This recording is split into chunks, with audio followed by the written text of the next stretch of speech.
साधना start. Yes. Okay. So मॅनिफेस्टेशनमध्ये आपण एखादी गोष्ट मॅनिफेस्ट करतो याचा अर्थ मी तुम्हाला काय शिकवलं होतं की बाबा आपल्याला एखादी गोष्ट हवी आहे ती आपल्याला रियालिटीमध्ये घेऊन येणं याला म्हणतात मॅनिफेस्टेशन. हे तरी आपल्याला माहिती आहे. त्याच्यामध्ये मी ऑलरेडी खूप सारे टॉपिक्स कव्हर केले होते. त्याच्यामध्ये conscious mind, subconscious mind, self concept, 3D काय, 5D काय, हे तर आहे. खूप सारे अजून टॉपिक बाकी आहे की ज्याच्यामध्ये थॉट ट्रान्समिशन काय असतं अँड ऑल खूप सारे टॉपिक्स आहेत.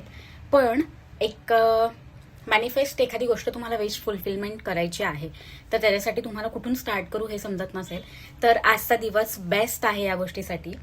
किंवा मोस्टली मंगळवारी स्टार्ट केली जाते ही साधना. तर आपल्याला हनुमानजींची साधना करायची आहे 11 डेजसाठी किंवा 21 डेजसाठी. 40 डेजसाठी पण तुम्ही करू शकता. ओके.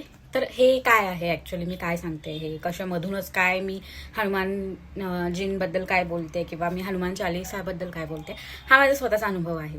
ओके. एक विश होती जी मला कंप्लीट करायची होती आणि त्याच्यासाठी मी जस्ट ट्राय केला होता आणि ती विश फुलफिल झाली.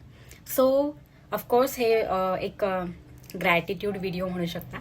आणि आजचा दिवस मंगळवार आहे. सो आज हनुमान चालीसा तुम्ही स्टार्ट करू शकता, ही साधना स्टार्ट करू शकता. कारण मी एक दुसऱ्या विशसाठी स्टार्ट करते ही साधना, तर तुम्ही पण स्टार्ट करू शकता. तर ह्याच्यामध्ये काय करायचं, आपण एक मॅनिफेस्ट करायचं. पण मॅनिफेस्ट करण्यासाठी डिफरंट टेक्निक्स आहेत, खूप साऱ्या गोष्टी आहेत. प्रेयरमध्ये खूप जास्त खूप जास्त ताकद असते, राईट. त्यामध्ये हनुमानजी. ओके. सो ह्याच्यामध्ये तुम्ही इमॅजिन करू शकता की तुमची विश कशी फटाकशी सुटकेशी 11 डेजमध्ये, 21 डेजमध्ये, 40 डेजमध्ये कम्प्लीट होणारच आहे. हनुमानजींची आपण प्रार्थना करणार आहोत. तर याच्यामध्ये काय करायचं आहे, 11 डेजचा तुम्ही संकल्प घेऊ शकता किंवा 21 डेजचा घेऊ शकता, 40 डेजचं सुद्धा घेऊ शकता. म्हणजे तुमची सपोज विश खूप मोठी आहे, इट्स नॉट नेसेसरी की असं काही छोटी विश मोठी विश, बट स्टार्टिंग म्हणून तुम्ही एखादी गोष्ट मॅनिफेस्ट करायला कुठून स्टार्ट करू तर तुम्ही इथून स्टार्ट करू शकता. ओके. तर आपण 11 डेज पकडू, 40 डेज करू शकता. सही आहे 40 डेजसाठी. तर लेडीज पिरियड्स अँड ऑल हे सगळ्या गोष्टी असतात. सो 11 डेज और 21 डेज तुम्ही करू शकता.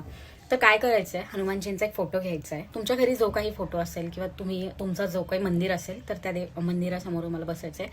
मोस्टली ब्रह्ममुहूर्त बेस्ट ऑप्शन आहे, बट इट्स नॉट नेसेसरी की ब्रह्ममुहूर्तलाच केलं पाहिजे. तुम्ही एक स्पेसिफिक टाइम ठरवून द्या. फक्त मेक शुअर करा की बाकी डेज जे असणार आहेत की तुम्ही त्या टाइमला ते कम्प्लीट करू शकाल. ओके. म्हणजे आता मी सपोज 7 वाजता बसत असेल